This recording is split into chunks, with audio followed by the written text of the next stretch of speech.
welcome to Top of the Hops. I'm your host, Mike Riker, and joining me today, he is the host of the Algatulo Craft Beer Cast. If you're in the tri-state area, you can hear it on 970 AM The Answer. You can also hear it on your Apple podcast. He is the great Al Gatulo. Al, thanks so much for joining me today. Mike, anytime. Thank you.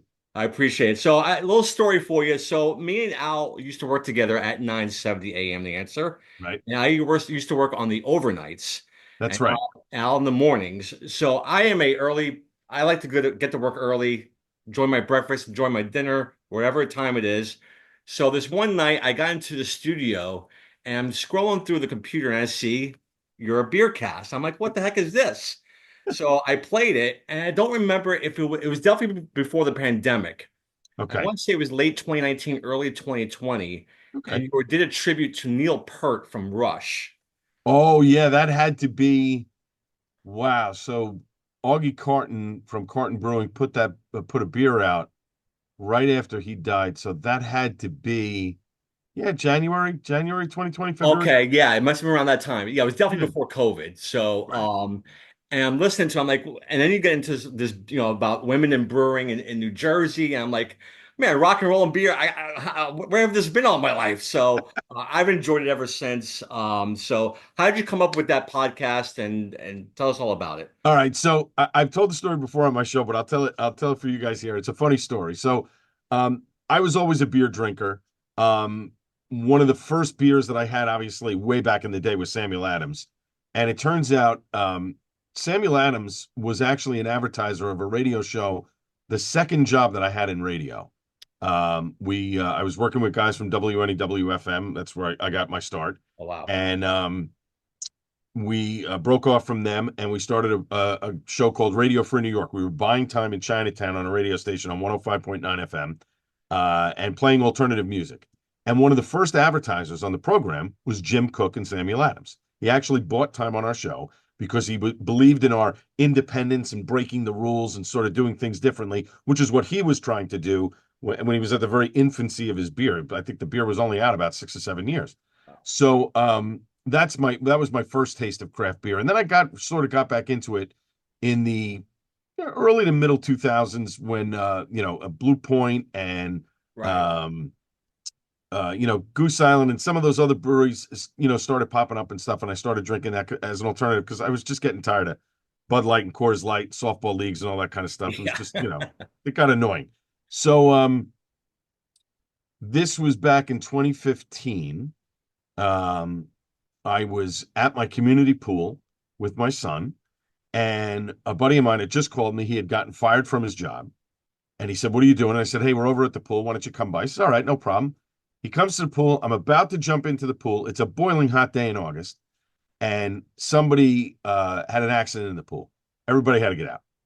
So we're like, "What are we going to do?" I said, "Why don't you come back to my house? I just got some beers from Coronado Brewing in San Diego. Why don't we try them? Whatever." Okay. You go back to my house. We had a couple of beers. I took a picture of the beer. I tweeted it out. Literally 2 minutes later, somebody from Coronado Brewing tweets me back, "Hey, thanks for showing us some East Coast love. What's your address? We'd like to send you something." So I Wow. private message them, send them my address. Figure I'm going to get a sticker, a Right. t-shirt, whatever, right? Literally 4 days later, an enormous box of beer shows up at my house. Six packs, bomber bottles, t-shirts, stickers, bottle openers, you name it. It was in the box. I couldn't believe it. So I gave a bunch to my friend, and he says, "Oh, you should do a show about beer." And I just, yeah, okay, whatever. I'm drinking beer. What do I care? So a couple months later, I start doing some videos talking about beer. What I like, what I don't like. That's sort of how the Suds and Duds segment Yeah. came about.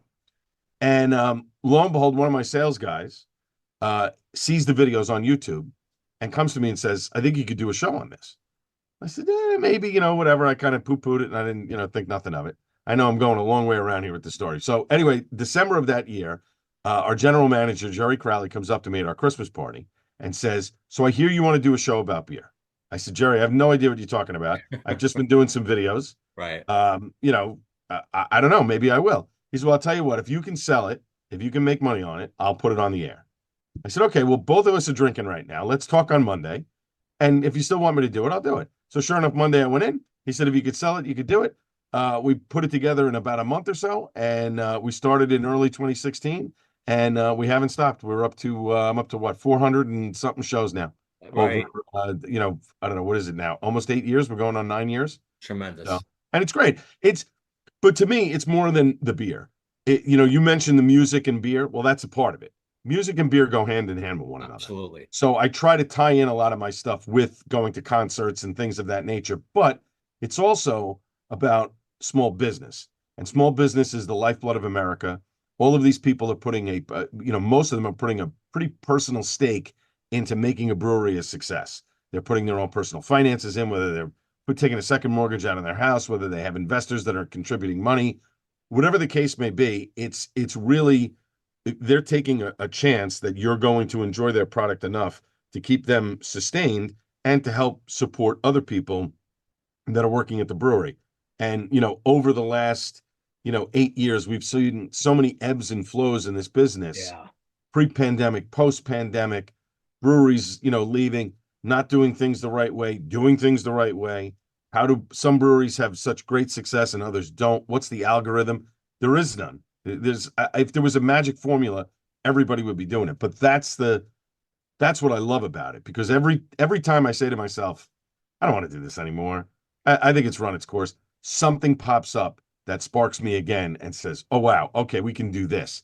And the stuff the last couple of years with the Jersey breweries really propelled me to help out those local breweries, because obviously I live in the state of New Jersey and I want to help as best I can. And Jersey's laws are the most archaic in the surrounding states, even with the new changes. It's still a mess, and hopefully there's room for improvement. But I love it. It's a lot of fun. Yeah, it's a great format, and yeah, I love the music on it. Your last episode, you went to a Doobie Brothers Steve Yep. Winwood concert, and you played some Doobie Brothers and Steve Winwood, which was Right. great. And you had a great guest on, Mayura Kimura, Yes. which was a very fascinating conversation out with her. So I met Mayra 2 years ago through a PR person that I know who works out of Colorado. She's hooked me up with a lot of Colorado breweries, Chez Franz, and she runs her own PR business. And she hooked me up with Mayra and the women from Japa Cerveceria 2 years ago when they were coming into New York for the first time to distribute their beers. And so I did the interview with Mayra, and then I met up with the ladies. I was actually on vacation, and they were at the Jeffrey right by Roosevelt Island. Great little beer bar. If you're looking for a really cool craft beer bar with great food, excellent tap selection, great cocktails as well, right by Roosevelt Island, go to the Okay. Jeffrey. It's fantastic. They got a little backyard that's awesome. You can see the trams going over to Roosevelt Island. Beautiful spot. So I end up drinking with these three Japanese Brazilian women for hours. And then I get in my car and go home, an hour after trying to sober up or whatever. And I got stuck in traffic in the tunnel, and it was, an absolute mess. But it was fascinating. The hook to me was not only are they women brewers, but they're Japanese Brazilian brewers. And on top of that, the largest population of Japanese people outside of Japan Yeah. is in Brazil, which I never knew. Right. When you And that said that, it shocked me. It really yeah, did. Yeah. that fascinated me. So I Yeah. was just like, I got to dive into this. And so, became friends. And she's back. She's actually pouring at Snallygaster this weekend down in DC. She was in New York for a couple of events. I think she's back in New York early next week. I'm going to try and get out and see her on Tuesday if I can squeeze it in. But fascinating people, and they make amazing beer. Some of it's a little high octane. Some of it's right around that 5 and 6% mark. But the ingredients that they source are fantastic. And they work with a woman who distributes their beer internationally. They gypsy brew the beer in the United States and then sell it in the US. So they don't have to import it from Brazil. They Oh, wow. work with a Okay. partner brewery in Chicago that brews the beer for them. They provide the ingredients and everything. The Chicago brewery brews the beer and then they distribute it out to the rest of the United States. It saves them a lot of money. Right. Yeah, it was a fascinating conversation. I never knew some of the stuff that, like you said, the largest conglomerate of Japanese people in Brazil. Just amazing stuff. So Yeah. yeah, just if you're a beer fan, you gotta check out his podcast. Again, the Algatulo Craft Beer Cast. It's fantastic. I love it. I live in New York, so I don't get to go to Jersey a lot. But boy, between like your hat, Wet Ticket Brewing, and all the other Yep. breweries, I told my wife the other day, I said we have to get to New Jersey during the summer and spend like a week there and hit all the breweries, you know? Well, you can listen if you want to do a thing. You go down the shore and you spend some time down the shore. There's plenty of breweries that you can hit. You can grab an Uber or a Lyft. and you can get to a bunch of places. Wet Ticket, the one the beer that I have on right now, Nice. this is the collaboration that we did that I did with Tim, the owner. Tim and I came up with the idea back in May. It was funny. He had come to me at a beer event. I've known Tim and Al, the owners, for God, they've opened now almost 8 years. So I've known them since they started. And they came to me at an event I was at that I was judging, and they said, "Listen, we want to buy some advertising time on your show." And we got to working, and Memorial Day weekend they do bands in their beer garden in the back, and the two of us started talking about how much fun we have at our jobs. Yeah. Me being in radio, him being a brewer, and we came up with the name Too Much Fun. We immediately checked to see if other brewers were using it, and it hadn't been used in a very long time. So we were like, all right, good, we're safe. And then we started throwing around different hops. He's big into the Nectaron hop right now. I said, why don't we put Sabro in it? Because nobody's really done a beer with Nectaron and Sabro. And he Mm. was like, that's a great idea. And then I started talking with another brewer friend of mine, and he said, whatever you do, don't overload it with Sabro. Put more Nectaron than Sabro because you don't want the Sabro, the coconut, to overwhelm the Nectaron.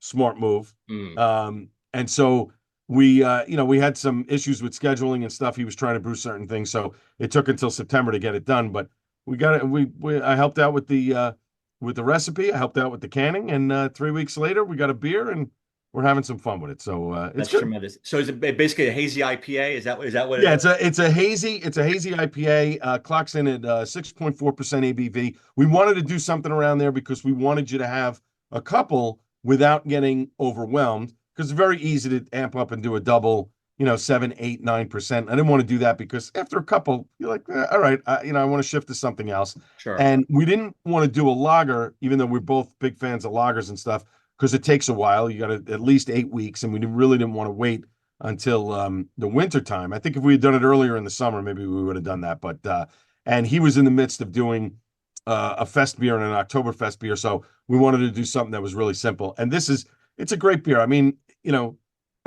most people love a hazy. This really has very slight bitterness to it.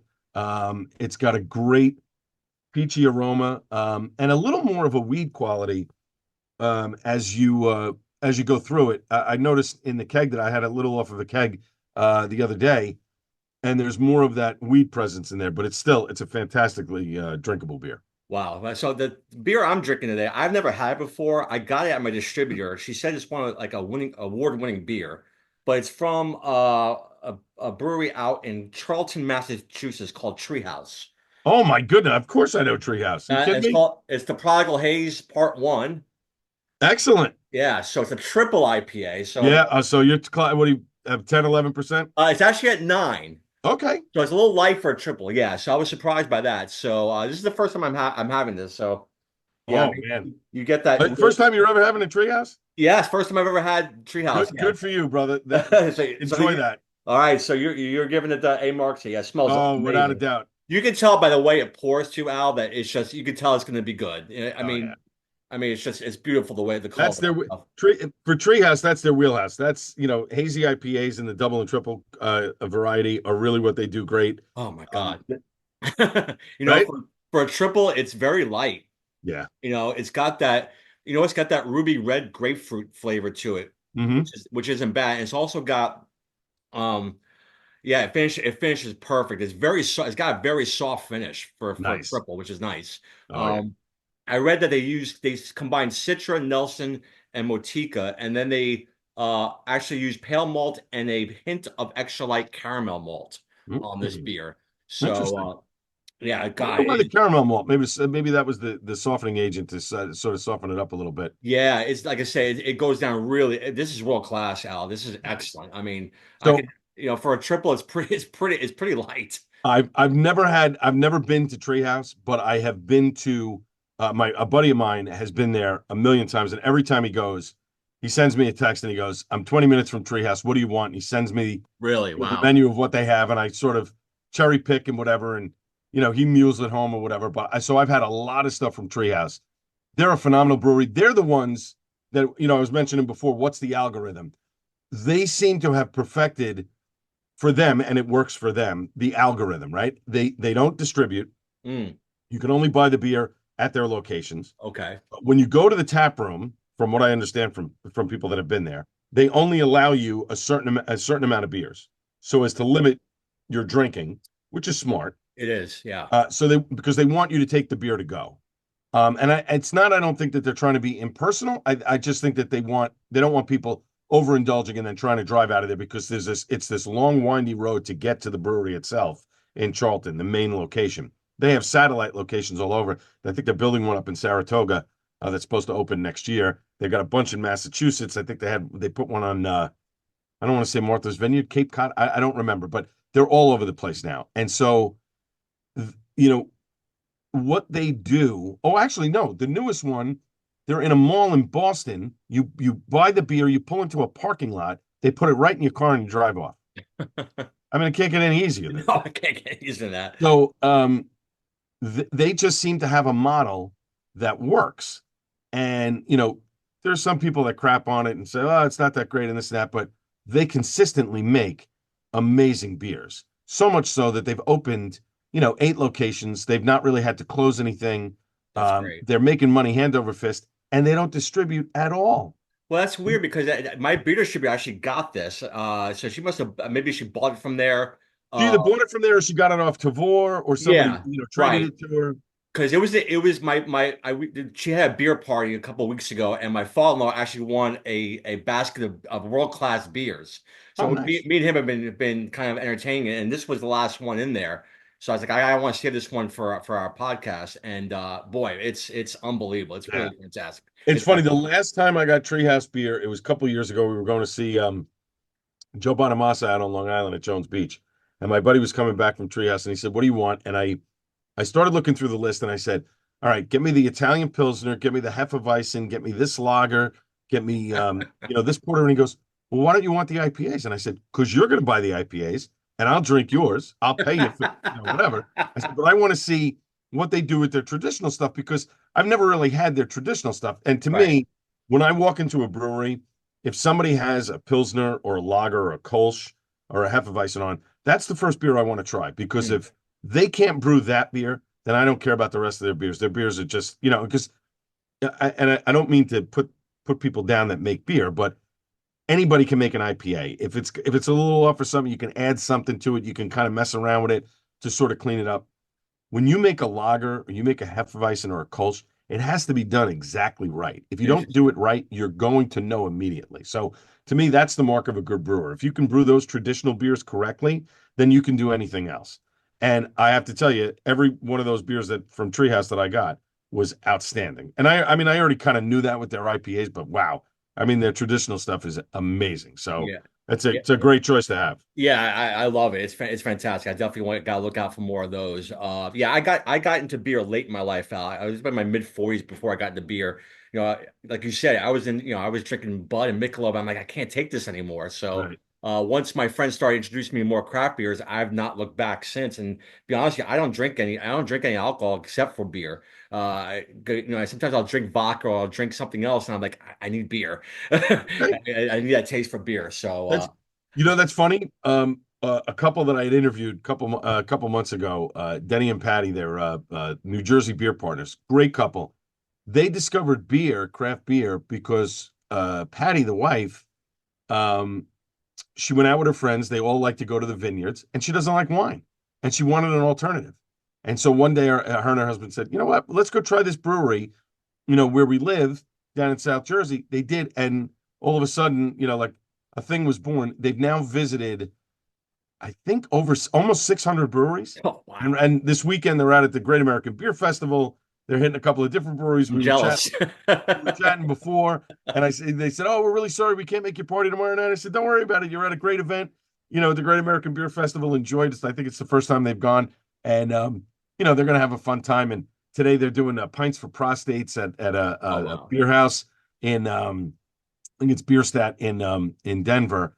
And it was funny. One of the acclaimed beer writers, John Hall, who writes for All American Beer, and he's on the Steal This Beer podcast with Augie Carton. He messaged the other, well, not messaged the other night, posted on Facebook. There was an early morning flight Thursday to fly to Denver at like 6 in the morning. go to the event, drink beers, and then get back on a plane at 11 o'clock at night and come home. And he's trying to convince me to get on the plane and go with him so that I could be back in time for work on Friday. And I said, I can't do that. You're I'm gonna not be dead. 25, Yeah. and he's not 25 either. I said, I'm going to do it. But whew, that's tough. That is tough. That is tough. Listen, I could talk all day with you with beer. Definitely something in the future. But today we actually are doing top five Van Halen albums. And how that came about was a few months ago, you put up a picture of the anniversary of For Unlawful Carnal Knowledge. Right, And you got some comments. And I commented about, oh, I'm a big Van Halen fan. Let's do a podcast. right. That's how that came about. So yeah, so today we're doing top five Van Halen albums. Uh, so we talked before the show. Obviously, Gary Trone will not be on our list. Spoiler No, alert. So, no. but I do want to ask you about Gary in this sense, Al. Mhm. If that, if it wasn't called Van Halen, would have been received a little better, you think? Maybe if it was a side project. You know what? That's a great question. I think, yes, I think if it wasn't Van Halen, I think if it was Gary Sharon and EVH, I think it would have been received better. I think the problem why that album didn't work, and to be perfectly honest, I've never listened to that album. The moment they said that Gary Sharon was in the band, I said, I'm done. I can't listen to this. Um, I think there was so much bitterness from so many Van Halen fans Mm, because Sammy leaves the band. There was friction with the group. Sammy leaves. They rehired DLR. He comes back into the band. He lasts but a week or two, and right. he's gone. And so they bring in Sharon. And I always felt like Gary Sharon didn't get a fair shake by the fans. I think a lot of fans, myself included, were very negative from the jump. And that was not a pun, by the way. But I think a lot of people were very negative about it because it was you relate Gary Sharon to Extreme and Yes. More Than Words, and a great band in their own right. Nuno Bettencourt is a tremendous guitarist, and I get all of that. But I think everybody had that mindset of, oh, this is just Extreme Part Two. And the album they did was a very big departure from the Halen albums of, at least the last 15 years, Very much where it so. was much more heavier, Yep. sort of trying to capture that tail end of the grunge alternative rock kind of thing. Um, and I just don't think it worked. I think if they had done a straight Van Halen album, I'm not trying to reinvent the wheel, but just sort of a straight VH album, maybe a ballad or two on there, and just really, went full balls out, I think it would have been better received. Yeah, I agree with you. And I like Extreme as well, but I just don't think. And I have listened to the album. I did like a binge listen before we did the podcast Right. for a couple of weeks, and the album's okay, but it just to me, Gary Sharon does like when I think of Hagar, I think of David Lee Roth, I think of fun, and when I listen Yeah. to Gary Sharon, it's not fun. Yeah. It's different, So it was just Totally. yeah, And different in the sense that it's so far outside the yes, mainstream that it's not acceptable. Like, I mean, if you look, everybody loves to compare the two eras of David Lee Roth and Sammy Hagar, and they really are two different bands. yes, You know, David Lee Roth era Van Halen is party rock. Let's have a great time. Let's kick ass, take names. We're banging a ton of women and doing drugs and having a great time and all that other stuff. When Hagar comes in, it's more, we're still doing that same thing, but it's more mature now. yeah, We're hanging out in Cabo, hotel rooms yeah, and doing things differently here. And maybe there's a couple more love songs and whatever. And for those that, you know, sort of, they won't listen to Hagar, and vice versa.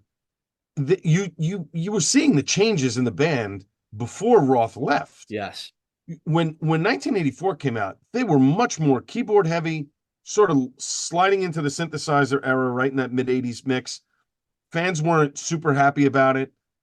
Roth wasn't happy about it because he wanted to continue to do sort of guitar driven rock. But Eddie, sure. I think, got a sense of, hey, we need to change a little bit here because the times are changing and it's not working for us. And that's why 5150 was such a success for a couple of reasons. One, Sammy could write music and play, whereas Roth sort of, yeah, muddled around with the lyrics, but really didn't music from a music standpoint, couldn't really do anything. Sammy was already a creator and could play guitar. So playing rhythm really backed off Eddie from, hey, I don't have to concentrate on doing lead and rhythm. I can do my lead and screw around with the keyboards, which is what I want to do because I'm having fun with the piano right now. And so that, that led to success. And if you look at it, 5150 and OU 812, they're two different albums. Yeah, 5150 is we're going to blow the doors off you. Let's come out of the box. Let's try and keep the same, path as 1984. And then OU 812 is sort of, let's get a little funky. Let's lay into the keyboards a little more of the synths, and maybe we'll throw a blues tune in there and just the Cabo Wabo, and right, drinking, having a good time, and all of that, but in a more mellow sort of way. So it's an interesting mix of the two singers. And I think by the time Roth came back into the band, he was shot. Like you yeah, could see it. The first time around when I saw them, when they reunited with Roth, I thought it was great. I thought they all had a lot of energy. I thought Wolfgang was great.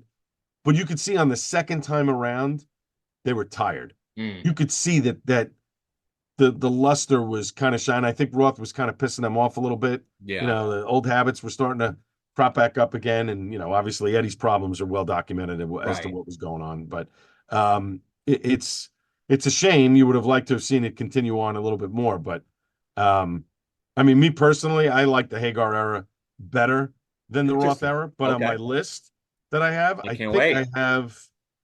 I actually think I have more Roth albums that are my favorite than Hagar albums. So there you go. Okay. Yeah, you're right though. I mean, I was lucky enough to see them with Daily Roth and Hagar. I actually saw them on the '84 tour. I was 13, Oh wow. and you go talk about two different shows. I mean, he starts by coming down from a boxing ring in a Right. silver robe, Right. singing Unchained, and he's like all over the place and just Right. running around. Where with Hagar, I saw them at Jones Beach back in the '90s, and it was a very tight, very just Was that the show with Vince Neil opening? yes, yes, it I was. was at that Oh, show. I was too. Yes, it was. Do you remember what happened at that show?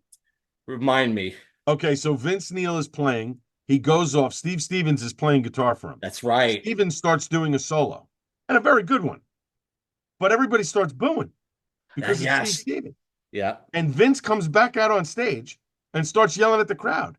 And he's screaming at them, dropping F bombs. This is Steve F. and Stevens, and And the crowd gets quiet. And some guy up near the front row yells out, clear as a bell, Eddie Van Halen's backstage, jerk off. And Vince just walks off the stage. I And I Steve walks off I the vaguely stage. remember. I was sitting way up top, so it was hard to figure out what was going on. You're right, and I don't think It was and hysterical. Vince sounded horrible from what I remember. Yes. It wasn't Yes. great. He was Uh, never a good singer. no, you're right. They were You're right. good. The crew was great back in the early 80s. Yeah. They had their heyday. By 87, it was they were Yeah. done. No, you're right. You're right. Yeah. So let's get to it. Let's start with your number five, Al. What do you have? All right. So I didn't really list these in a particular order, but my number five is 5150. I think Hagar, it's just an amazing explosion that every single song on that album is tremendous. And then seeing the tour this past summer, the Best of All Worlds tour, and they brought back some of those classics. You could tell that was an album where they just had fun. They were kick ass. They just really rocked the daylights out of everybody. And it shot to number one, their first number one album, Right. ever as a band. And they were there within a couple of weeks. And the funny thing is, I read somewhere one of the songs that Hagar won't do anymore, two of the songs from that album he won't do anymore, is Dreams, because he said the vocal is too high for him to hit, and Love Walks In. My two favorites. Right, which I was surprised about Love Walks In, but I think that has more to do with the register of the song where he's got to hit that really high note that Yeah. he says he can't hit anymore. So I get it. But 5150 is my number five. Yeah, that's a great one. I remember when that album came out, and I was floored by how good it was. Because you have this, like you said with Sharon, you had this. He's not going to be great. And I had the same feeling Right. about Hagar. I wasn't a huge Hagar fan. I got into. I'm not really a heavy metal guy per se. I remember, of course, I Can't Drive 55. Right. But I was like, eh. But when I heard it, I'm like, whoa, this is amazing. Yeah. Yeah, that's a great number five. So yeah, my number five is Van Halen 2. Okay. I always compare it to like Rocky 2 and the fact that, the first album is so great. And the second one, just like Rocky 2 was good, just not as good as the first one, but almost on that level. And I just found that Van Halen 2 is kind of more that party album for them, Dance the Night Away and Hmm. Beautiful Girls. Even though they have some great rock songs on there too as well. Light Up the Sky and DOA. But that was for me like their first party kind of album. That SoCal kind of like party atmosphere where you're driving down, Sunset Highway and listening to that album. Right. And that's why that's my number two. I've always loved the album. Dance Night Away is one of my favorites. Okay. All right. That's actually on my list, but we'll get to it in a minute. So, Okay, number four, for me would be Fair Warning. That album is the heaviest album that Van Halen has yeah, ever done in the Roth era. In fact, I think in any era. yeah, I It's agree. edgy, it's different. Mean Streets, Fair Warning. There are so many great tracks on that album, one right after the other, and you realize it was a poorly received album. A lot of people were sort of confused by it, but I thought that was I think that was the Van Halen that Roth wanted them to be Agreed. and never became. Right. Even though I had heard there were issues making that album, I think that's sort of the direction that he wanted to go in. And then they did 1984, and it was not the direction that he wanted to go in. It would have been interesting to see if Roth had won out and they had gone even heavier, with Fair Warning. And I always wonder because it was that mid '80s sort of Diver Down. It just come out before that. They really pieced that together really quick because it's compilations and Right. it's covers and all kinds of stuff. Um, but that would be my number four. Fair Warning is probably the heaviest of the Roth era and one that I really enjoyed. Yeah, it just missed mine. It was my number six. But you're right. I like that album. It's very dark, very sordid, very angry almost. Hmm. But yeah, and I think they were having issues, right, Yep. Al, during the recording of that, right? Right. So They were. yeah, and you could tell from the album Oh how yeah. yeah how angry they were. So Yep. yeah, my favorite song from that is "So This Is Love." I love that song. Yeah, that's a great Yeah, song. yeah. So yeah, I love Fair Warning, but and I think and correct me if I'm wrong. That's their least selling album, right? That's correct. Yeah, That is yeah, correct. yeah. So yeah, that's a good number six. Good number four. Yeah, my number four is a Hagar one, and that's OU812. You mentioned it before. I love the song there. My favorite one is Finish What You Started. It Yeah. sounds so different. I love the bluesy type of song that is. That epic Led Zeppelin-esque Cabo Wabo, which I love. I Right. mean, again, I feel like that's their party album. It's Hmm. where 5150 they came in kind of rocking. This one to me is like they're letting loose a little bit. So Yep. I've always loved this album. And it's one of my favorites. So that's why it's my number Okay. four. All right. So my number three is Women and Children First. Um, that album from beginning to end is such a tightly made album. It comes out right on the cusp of changes with Black Sabbath and all of these different things in 1980 that are happening, Ozzy Osbourne and all that stuff. But from the first track and the Cradle Will Rock, then you Yeah. get Everybody Wants Some, like bang bang, two big bangers right back and forth. Romeo Delight, Loss of Control is phenomenal. Take Mm. Your Whiskey Home is probably one of the best Roth sort of, playing around and having fun with a little ballad kind of thing. And then Could This Be Magic at the end, where they're all sort of harmonizing. It really encompasses, to me, a perfect album of the Roth era, where all of it just sort of comes together. There's a lot of good Eddie Van Halen solo stuff. Yeah. There's a lot of good Roth-esque vocals where he's having fun, playing around with women and booze and wine and song. And that was my number three, Women and Children First. Great album. Yeah, it is a great album. I love the way it starts. Like you said, that first song is tremendous. The way it starts off, Hmm. and you can tell it's a little harder than in the previous albums. Yes. They're going in like a different direction there. So yeah, Yeah. that's a good choice. My number three is another Hagar album. It's 5150. You mentioned it. I was so shocked when I was a kid listening to that album how good it was. Right. I love the way the album starts by "Hello, baby." Like, Baby. Yeah. yeah, I love the way it starts. Like, all right, here we go. It's and Best of Both Worlds is such an underrated song. Yes. You mentioned Dreams and Love Walks In, and Summer Nights. Summer Nights is a great song. Yeah, you're right. So, um, you know, I wanted to ask you this. Hmm. Um, Going from David Lee Roth to Sammy Hagar, is that the most successful rock band where it went from a successful rock band with this one singer and then all of a sudden they went to this other singer, and it became just as successful or even more successful. Well, from a monetary standpoint, yes, I would think that's the one in the rock genre that would do it, right? I mean, you've got, here comes Sammy Hagar, an established artist in his own right. Montrose, his own solo stuff, had already had, was making money, but that sort of blew him up to another level by going into Van Halen. So, yeah, I would say that. I think the only other one that you could really compare it to is probably Black Sabbath when they went from Ozzy Osbourne to Dio. Okay. And the reason why, I mean, and it's funny because it circles back to Van Halen. So Van Halen on their first tour opened for Black Sabbath, and they were blowing the doors off of them every single night at any venue that they were at, to the point where people were like, "We got to get in and see the opening band before we see Sabbath. They're that good." Right. And Tony Iommi had remarked, like, we were lazy, a lot of drugs, a lot of booze. Ozzy was doing a lot of coke. Who was doing this? Who was doing that?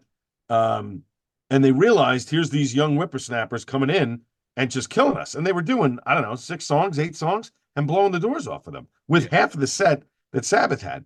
And so when they had the parting of the ways with Ozzy and the story of how Tony Iommi and Ronnie James Dio met up, Ronnie had just left Rainbow. He wasn't sure what he was going to do. He wanted to go off on his own and do solo stuff, but he was back in LA and he ran into Tony, who was writing the next album. And I think it was, I want to say it was Heaven and Hell. I could be wrong. It could be Die Young. He said, "Hey, Ronnie, why don't you take a look at these lyrics? This music that I put together." And he looked and he sort of wrote around it and he said, "Yeah, I think we could do this." And that's how he came to the band. And if you look at Heaven and Hell, that is an unbelievably successful album. I can listen to that album, that Sabbath album, cover to cover, and never be bored of it. Every single song on that album is tremendous. Mob Rules was sort of a drop off, and it Right. was sort of the impetus for Dio leaving and going off on his own, and it worked out for him, obviously. But I think that's the only other comparison is Ronnie James Dio joining Black Sabbath, who at that point were in their heyday, with Ozzy. So The two groups I thought of, Al, were AC/DC yeah, and Genesis, going from Gabriel to Collins. but two different things there. So with AC/DC, their singer died. I mean, they had to Right. find a replacement, right? I Sure, mean, sure. unfortunately, Bon Scott died. Um, and obviously it worked out for them Yes, because it did. Yes. Back in Black, became their biggest album of all time. Right. And is still, selling like crazy. And then you mentioned Genesis, yeah. Genesis, yeah. And Genesis is the weird one because that's one very much like Van Halen. You have fans of Peter Gabriel, Yes. and as soon as he left, they stopped listening to the band. Oh, Phil Collins is a singer? Forget it, I'm done. And never heard them again. Um, and then you have people who are like, oh, you know what? I like both. I don't mind that Gabriel left and Collins took over. And they did have a bit of a shift from what they were doing, prog rock wise to what Oh, yeah, they did absolutely. with Phil. And then Phil having his solo career and then doing sort of the pop stuff in the 80s and more of the synth stuff or whatever. So yeah, I think that's two really good ones. I mean, the AC/DC one is obviously because of the death of Sure. someone, so that's a little different. But Yeah. yeah, I think you could. I mean, I would say that the um, the Phil Collins Genesis is probably more successful monetarily Right. than the Peter Gabriel Genesis. Yeah, absolutely. So, and All right. in the same token, the Hagar one is more successful money wise than Roth. Yeah, which I couldn't believe when I did some research on it. I thought for sure it was David Lee Roth, but no, you're right. 5150 was their Yeah. first number one album. All right, number two, we're close. What we got? So number two for me is OU812. This album came out my senior year of high school in 1988. A transformative album for me. Um, and the songs on this album, "You're No Good." No, I'm sorry. "Feel So Good," "Mine All Mine," "Cabo Wabo." You mentioned it. Yeah. There are so many great tunes on this album. I think it might have been the first album I bought on CD. Um, I think it's Sammy Hagar's best album of the four that he did. Lyrically, he says the last one that he did he loved because he loved the lyrics and stuff and the music. And For Unlawful Carnal Knowledge is a great album. But I really do think that OU812, from a lyric standpoint and how he sings it, um, and Michael Anthony's backing vocals, it sort of all gels together. And what you said before, it's there. Hey, we hit it. We nailed it with 5150. This is sort of our follow up, and let's have some fun with it and play around with it. And they still had, a couple of big hits, not as commercially successful as the first one, Right. but a fun album nonetheless. And the tour was great. There's so much stuff about OU812 that I love. I could listen to it over and over again and not get bored. There's really a lot of great songs on that album. Yeah, you're right. It's funny because When It's Love is probably their biggest hit off that album, but to me, it's my least favorite. Not my least favorite, but I like all the other stuff better. Yeah, I see. I like What Is Love because I love the message behind it, why he wrote it. He Right. wrote it about a woman, but also when he hits that note, how do I know when it's love? And then you hear Anthony's vocals in the background and Eddie, because Eddie was a good singer in his own right. People forget that. Eddie did a lot of the backing stuff. They're harmonizing in that makes that song, and it's such a great, and it's the reason why Sammy still plays it, and it's Yeah. usually his closer because he just loves that song so much. To me, it's probably one of the best on the album. So my number two is 1984. It's the reason why how I got into Van Halen. Just like with Beer Al, I get into Mhm. things late, so I didn't know the other stuff until 1984. So Right. I was a very nerdy kid who was into Elvis. So That's okay. but once I heard Jump, I'm like, oh, I like this. So and that's how I got into the earlier stuff was listening to 1984. Right. So this reminds me of when I was a kid listening to this album. And I remember buying this from the Columbia House. Remember the 10 Yeah, for a one penny? penny. Yeah. Yeah. You So probably still owe money to the club. right, exactly. So I remember getting this and getting so excited. And like, people talk about Eddie Van Halen, and rightfully so. He's a genius. But man, that drums on Hot for Teacher by Yeah. Alex Van Halen is Yep. just so incredible. And I love Top Jimmy. I love Drop Dead Legs. Drop And Dead Legs. Yeah. I'll Wait is I'll Wait is incredible. great. Yeah. I So use that as a bumper a lot. It's a great yeah, song 'cause it's got a long intro. That's a good yeah. that's a good bumper. Funny thing. So Alex Van Halen's book is coming out at the end of this month. I'm Oh actually wow. going to the book signing, um, somewhere up in I think Northvale, New Jersey, or whatever. In 2 weeks, he's doing a signing of the book. I bought a copy, and he gets he signs it and whatever. And Oh, I'm that's sure it's tremendous. going to be 10 seconds. I get to see the guy, and whatever. Um, but yeah, that's a yeah, wow. Yeah. It is a great 1984 is a great album. Yeah, like I said, I was 13. I saw them on that tour, so that Yeah. it's got a little special place in my heart for that album. So that's Yeah. why it's I my missed favorite. that tour. I was supposed to go and I was like, nah, just go to the next one. And then they broke up and I was like, oh, idiot. Yeah. Yeah, You know, I was very lucky, very lucky. So, nice. all right, number one. So Now, number one for me is Van Halen 2. As ooh, much as I wow. love Van Halen's debut album, I find that Van Halen 2 to me is superior because of the fact of You're No Good, Dance the Night Away. Dance the Night Away is still one of my favorite Yeah, me David too. Lee Roth Van Halen songs. It's all put together. You could tell they're having fun when they're singing it. When Eddie's doing the little solo in there, DOA. There's so many great tracks on that album. And I think it's one of those, everybody says, oh, what's the best second album from a band that came out? And like, everyone says, oh, Boston's debut album is great. But the second one, not so much. To me, Van Halen 2 is that album that is just as good as Van Halen 1. Yeah, um, and the fact they didn't do a cover on that one. Remember, they did a cover on the first one. sure. Yeah. So on the second one, they decided, no, we're going to just do all originals, and I think it worked for them because I still think that is a tremendous album, and I love it. That's probably my favorite from the Roth era. Yeah, interesting because my number one is actually the first Van Halen album. You know what? Like I said, 1984 was my first listen for Van Halen. So when I went back and listened to Van Halen, I was mesmerized, hearing that train rolling into Running with the Devil, Right? and then just hearing Eddie Van Halen do that eruption. It sounded like Yeah. the guitar was talking to me. Oh yeah. I mean, it was just, as a 14-year-old kid, Al, I was just like, I was mesmerized by that Right. guitar. And just that first half of the album might be one of my favorite sides of any album. Obviously, Eruption really got me. A Talking About Love. I just love that album. I love the way he does Ice Cream Man. That Yeah. to me is just tremendous. Yep. The whole thing is just explosive. So if you're a fan of Eddie and his guitar work, I would encourage you, Thomas Dolby.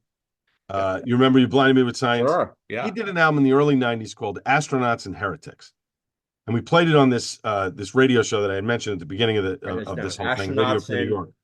Astronauts and Heretics. Okay. So it's I think it came out in '90. I want to say '92 or '93. Okay. Eddie Van Halen plays on 3 of the tracks on the album. You'd never know it. Now he's in the liner notes. He's credited, and we used to play it on this show that I did. It's some of the most unique Eddie guitar playing you'll ever hear because it's not like anything he's ever done. It's Right. heavy, it's driving, it's a complete departure from what he's ever done. And Dolby's lyrics and his singing, it just perfectly encapsulates what he does. Find that album, I listen to will. it. Listen to the couple of tracks that he's on. You'll see it in the liner notes. I think he gets a credit in some of the songs. It's tremendous. And then obviously, Beat It with Michael Jackson, but who is it from Toto? Steve Lukather tells the story. If you get a chance, Rick Beato on YouTube interviews all these different musicians. He's a teacher, he's a musician, he's all this stuff. And Steve tells the story about how Beat It came about and how he got called by Quincy Jones to play on the album. He plays, different stuff on the album, Steve Lukather. And Steve Lukather, by the way, from Toto, one of the more underrated Hmm. guitarists of our generation. A tremendous session guitarist, but very underrated in his playing. He's just an awesome guy. And he talks about how they did the solo, but it was too heavy. And Quincy said, I need you to kind of dumb it down a little bit because I got to get it on, I got to get it on, CHR stations. I can't have, this isn't, AOR. Yeah, I want to get it on AOR, but I need to get it on pop stations first. And so Steve went in and recut it and Really? played it differently, and, a little bit. So the solo in the middle of Eddie is still Eddie, but it's a little toned down. The ins and outs that everybody thinks that Eddie's playing is actually Steve Lukather. Wow. Really? I did not. Yeah, it's really wild. And when That's you hear it, crazy. if you listen to it a few times, you'll kind of tell who's who and what's what in terms of the guitar playing. So it's kind of cool. But definitely check out that Thomas Dolby I one. If you will. want to hear I have it written down. I'm gonna do that tomorrow. a What different is side your? of Eddie Van Halen, I can't wait. you got to listen to it. It's really cool. I love your knowledge of not only beer but of music. What is your top five Van Halens? Please comment down below. Al, what do you got come up on the beer cast? So tomorrow night, I'm actually recording a 2-part interview. We'll be at Wet Ticket Brewing for the release of Too Much Fun, and then we're doing another thing. I'm doing an interview with the owner Tim. That'll be in 2 parts. That'll be on the beer cast this weekend.